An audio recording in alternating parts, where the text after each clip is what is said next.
2023년도에 미국인들의 이 평균 저축에 대한 그 서베이가 나왔어요. 그래서 그 내용 한번 살펴보면 좋겠다 해서 준비해봤습니다. 지난해죠. 2023년 평균 어느 정도 돈을 저축했을까요? 라는 그런 내용인데요. 각 세대별 또 평균 저축액이 어떤지에 대해서 한번 알아보자 라는 내용입니다. 조사가 나왔는데요. 평균적으로는 한 6,000불 이상을 모았다라고 하네요. 꽤 많은 금액이죠. 뉴욕 라이프라고 하는 그 보험 회사죠. 여기서 이 서베이를 했는데요. 이 조사에 따르면 미국인들이 평균 6,138불을 모았다. 세이빙 어카운트로 모았다라는 그런 얘기죠. 그래서 그 전해 같은 경우는요. 22년 같은 경우는 5,000불이었었는데 1,000불 이상 더 모았다라는 그런 얘기죠. 그리고 또 미국인들 전체 64%가 본인의 어떤 재정적인 목표, 파이낸셜 플랜을 달성하는 데 있어서 꽤 컨피던하다, 자신감이 있다라는 그런 서베이를 보여줬고요. 그리고 또 그 중에도 또 52%는요. 지난해에 원했던 목표치를 다 달성했다 또는 그 이상으로 내가 세이빙했다라는 그런 설문조사 결과라고 하네요. 아시다시피 작년도 때 인플레이션이라던가 고금리와 같은 굉장히 좀 어려운 상황이었음에도 불구하고 그처럼 저축에 성공했다라는 그런 것으로 평가된다는 그런 내용입니다. 그래서 보자면 우리가 이걸 얼마나 각 세대별로 모았느냐라는 것도 조사가 이루어졌고요. 어느 세대가 가장 많이 저축을 했는지에 대해서는 꽤 놀랍게도 밀레니얼 세대였다고 하네요. 이 28세, 20대 후반에서부터 40 초반이죠. 40대 초반까지의 밀레니얼 세대를 말하는데 지난해 거의 10,000불에 가까운 금액을 평균적으로 모았다라고 합니다. 그게 뭐 결국 9,000불이 좀 넘는 금액인데요. 가장 높은 세대별 가장 높은 저축액을 기록했다고 하고요. 그 다음으로는요. G세대입니다. 지금 뭐 2000년대생이죠. 12살부터 20대 후반까지인데요. 이 경우는 6,400불 정도를 저금했다라고 하고요. 그 다음으로 X세대, 뭐 저도 속해 있는 X세대인데 40대 중반부터 50대 후반까지를 지칭하는데 한 5,000불 정도를 저축했다고 하고요. 그리고 나머지는 보시는 바대로 가장 낮은 레벨 4,000불 한 건데요. 이게 베이비 부머 세대, 60세부터 70세 후반, 뭐 80세까지의 베이비 부머 세대인데요. 4,000불을 모아서 가장 다른 세대들 대비 낮은 저축액을 보였다라고 합니다.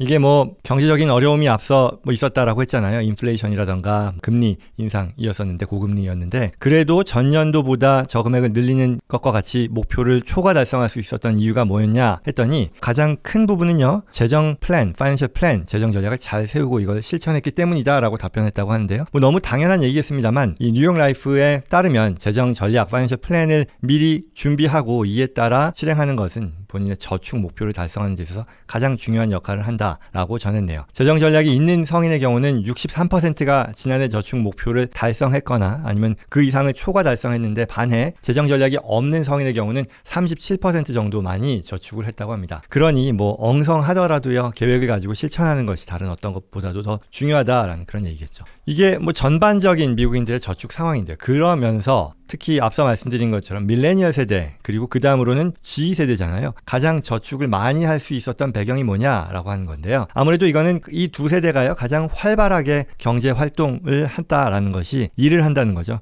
이게 저축할 수 있었던 배경이었다라고 꼽히고요. 그리고 밀레니얼 세대 같은 경우는 특히 가장 저축을 22년 대비 23년에 늘릴 수 있었다라고 하는데요. 이거는 이 분석하기로는 학자금 대출 상환이 중단되면서 그 금액만큼을 더 저축할 수 있었던 것으로 분석되었다라고 하네요. 그리고 앞서 제가 이 재정 전략 파이낸셜 플랜에 대한 언급을 했는데요. 이 젊은 세대가요. 기성세대들보다는 주택 구입이라던가 이런 것과 같은 어떤 장기적인 저축 목표를 가지고 있는 만큼 그로부터 나온 실행으로서의 저축이 가능했다는 분석도 함께 나왔다고 하네요. 그리고 이러한 관점에서 또 파이낸셜 플래너들로부터의 인풋을 굉장히 긍정적으로 보고 이에 대한 적극적인 반응을 보여줬다라고 합니다. 반면에 이제 X세대와 베이비 부모 세대는요. 자녀의 어떤 대학 등록금에 대한 그런 부담도 있고요. 또 나이 든 부모를 부양하고 또 본인들은 또 은퇴 이후를 대비해야 되는 단계가 되면서 이에 집중하느라 젊은 세대들 대비 저축액이 그만큼 미치지 못했던 것으로 보여진다라는 그런 분석이네요. 한편 지난 10월이었었죠. 지난해 10월 말 연방준비제도가 발표한 22년도 소비자 재정 설문조사에 따르면요. 평균 미국인 가정은 대략 한 6만 불, 6만 2천 불 정도의 저축액을 보유하고 있는 것으로 나타났다 하는데요. 이거는 뭐 은퇴계좌, IRA라던가 아니면 기타 투자계좌 또는 뭐 부동산에서의 그 에쿼티 밸류를 제외하고 세이빙과 체킹 어카운트, 뭐 머니마켓, 뭐 CD 등의 어떤 현금성 자산만 4만을 포함한 금액이라고 하는데요. 이 금액이 제가 봤을 땐 좀 많은 것 같아요. 한 6만 불 정도가 이런 식의 어떤 패시브 인베스트먼트일 텐데 이게 꼭 좋은 건지 모르겠습니다. 뭐 시기적으로 투자 시장에 들어가기에 조심스럽다라고 판단해서 그런 걸 수도 있을지 모르겠지만 이게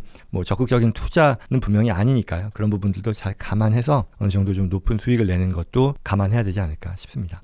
전체 저축액은요, 오히려 이 경우에는 베이비 부머 세대죠. 65세 이상의 경우가 10만 2천 불, 그리고 75세 이상이요 8만 불 이상으로 통장 잔고가 가장 높았다라고 하는데요. 뭐 이것도 뭐 그럴만 하겠죠. 그동안 어쨌거나 뭐 누적된 금액을 말하는 거니까요. 현재 미국인들이 뭐 연령대별로, 그리고 또 저축 재정 플랜, 또 뭐 노후 대비에 대해서 세대별로 어떻게 준비하고 있는지를 보여주는 그런 기사였습니다. 뭐 여러분들 어느 세대에 해당되시는지 뭐 잘 아실 테니까요. 뭐 어느 정도 그 세대 평균에서 어느 정도에 본인들이 해당되는지 살펴보시고요. 무인투의 준비, 뭐 재정 플랜, 투자에 대한 고민들 잘 해놓으시면 좋겠네요.